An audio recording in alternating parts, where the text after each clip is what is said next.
Hello everyone and welcome to the Week 23 edition of Instant Replay, where I give you my take on the most controversial plays of the weekend. I'm Simon Borg. We start at StubHub Center in the match between the Galaxy and Rapids. In the 86th minute, LA's Nigel de Jong takes a heavy touch, then tries to prevent Dylan Powers from winning the ball using this tackle, which sees him go over the ball with his studs showing. Luckily for Powers, the contact was minimal, but I still thought it deserved a straight red for endangering the safety. Referee Juan Guzman opts for the yellow. Next up, Houston, where Abdoulaye Sali got a straight red card just before halftime for denial of an obvious goal-scoring opportunity after this NFL-style tackle to stop Sebastian Jovinko. But I thought referee Eladio Grajeda could have shown him a red as early as the 10th minute for this foul, which for me qualifies as serious foul play when you take into account the force of the tackle, which I thought endangered the safety. There wasn't even a foul called on that one, and Bloom had to be subbed out of the game with an ankle injury. The match finished 1-1, but Sejan on Twitter wonders if Toronto may have scored the go-ahead goal in the 89th minute on this ball, which was cleared off the goal line on a spectacular Jalilani Baba bicycle kick. Assistant referee Apolinar Mariscal doesn't signal goal, but he is also not positioned on the goal line, and with no replay from the broadcast, it's impossible for us to say for sure. To Vancouver for another goal line episode, and most of the feedback we received felt this 14th-minute Quincy Amarikwa goal should not have been allowed, but I disagree. While the replays we have are inconclusive as to whether the entirety of the ball crossed over the plane of the goal line, the hunch based on the footage we do have is that it probably did. It was a question of in or out in the second minute at Gillette Stadium, but here it was about whether or not the ball went out of play along the sideline on this run by Fabinho, which led to an early Union goal by CJ Sapong. But we see from the replay the entirety of the ball did not cross the touchline. That was a good play and a good goal. Great job by the officiating crew. Now, Sapong only lasted until halftime after taking this blow to the head in an aerial duel with Jose Gonçalves in minute 43. I don't like this one at all. I thought that easily deserved a caution, but Gonçalves escapes with only a talking to from referee Robert Sabiga. To RFK Stadium, where we heard from two Timbers fans, Travis Oman and Matt Swanson, who both wanted a straight red shown to DC's Bobby Boswell for this challenge on Fanendo Adi. But no way. Reckless, yes, but I thought yellow was the right call by referee Jorge Gonzalez. To Red Bull Arena and another incident-filled match involving the Red Bulls. One of the big calls of the match came just after halftime. The red card to Montreal's Ambrazo Yongo for this challenge on Sean Davis, which came just 2 minutes after Davis scored. I'm with referee Chris Penso. The challenge endangers the safety and could have done some serious damage. I think red was the right call.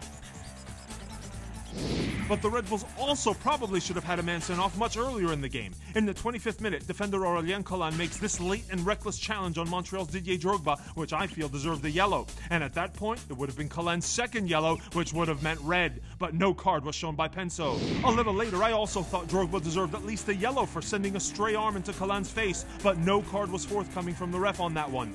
We don't have the best angle, but if the elbow's cocked, that could also be red for me. It was Drogba versus Collin again in the 43rd minute, with the Red Bulls up 2-1, and it sure looks to me from the replays like Collin trips Drogba in the box. No call from Penso, and from what we can tell, no signal from senior assistant Catherine Nesbitt, who was patrolling that near sideline. Two other Red Bull penalty shouts. In the 38th minute, Bradley Wright Phillips wanted a call, but I think the contact from Montreal's Victor Cabrera was minimal. I agree with the no call from Penso. He goes down way, way too easily. Then in the 89th minute, it was New York's Alex Mule who was bumped by Donny Toya. I know some will argue shoulder to shoulder, but first, this is not a 50-50 ball, and Toya clearly plays the man, not the ball. That's a penalty to me, but Penso doesn't call it. To Columbus, where I felt Crew SC had a strong case for a penalty in the 15th minute, when NYCFC defender Frédéric Briand goes in for the slide tackle to clear a ball in the box, but in my opinion, he goes through Ola Kamara to do it. Let's freeze frame it. Before Briand even touches the ball, you see how he's already going through Kamara's right leg to get to it. Referee Soren Stoica says play on. Now, Briand's tackle in the 78th minute was not looked upon as kindly by Stoica, leading to a Crew SC penalty. You see how here too, Briand is beaten to the ball, and then he takes out Ethan Finlay on the slide tackle. I thought that was a great PK call by Stoica, and Finlay slots it home. Crew fans wanted another penalty called on Briand in the 23rd minute when the ball strikes his arm in the box here, but no way that was a PK. Briand is in a natural sliding motion and has no time to react to the deflection. That's ball to hand. Great no call by Stoica. Now, those same considerations did not apply, in my opinion, in the case of Harrison Afful, who was called for this handball in the box in the 92nd minute. To me, Afful's arm is not in a natural position, it's extended from his body, and unlike the previous Briand incident, there was some distance from the ball. That's a penalty, and David Villa converts, only for Crew SC to tie it 3-3 just a couple minutes later. To Frisco, Texas, where Ricardo Pineiro on Twitter flags this play just before halftime. You see, Dallas midfielder Carlos Grueso comes in late and rakes the leg of Sporting Kansas City's Nuno Coelho. Now, referee Armando Villarreal is just a few yards away and says play on, but while I can see how Grueso probably didn't mean to do it, a stomp's a stomp. I would have gone red for endangering the safety. He really didn't have to go in like that. The match finished 2-2, and there was some doubt about Dom Dwyer's position on Kansas City's first goal, but I think assistant Matthew Nelson nails it. Walker Zimmerman keeps him on as the shot leaves the foot of Brad Davis. The other assistant on the night, Corey Parker, nailed his big call in the 56th minute as this goal by Michael Barrios was rightfully called back for offside.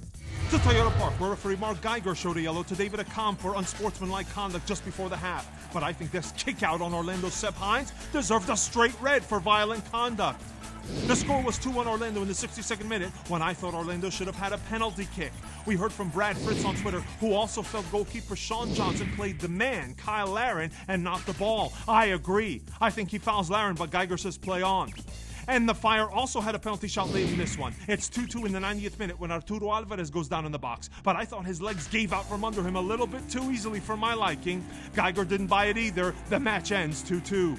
And we end in Seattle, where we saw a couple of really interesting plays. And we start with RSL's lone goal in the 62nd, which came off this challenge by Jura Movsisyan on Sounders keeper Stefan Fry. We heard from Pat Hallenbeck and Mark Sieverkrop on Twitter, and both wanted to see a foul called instead of a goal. And according to the laws of the game, it comes down to the judgment of the referee, who in this case felt that Movsisyan was not preventing Fry from releasing the ball with his hands. Now, I for one thought that Movsisyan was interfering with the play, and I would have gone with the indirect free kick. But referee Kevin Stott doesn't call it, and Fry doesn't protest.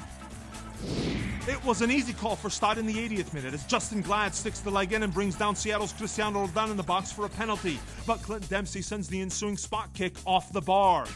Then Glad was also involved in a 94th minute incident when this challenge sent Eric Freeberry flying. We heard from 12 of you out there, and all of you felt this was worthy of a red, but I totally disagree, and here's why. When we stop the play here, you see that Glad is late and misses the ball, but he stops well short of the player. Then the collision happens and Freeberry goes flying. I agree with Stott. A foul and yellow for stopping a promising attack is the right call.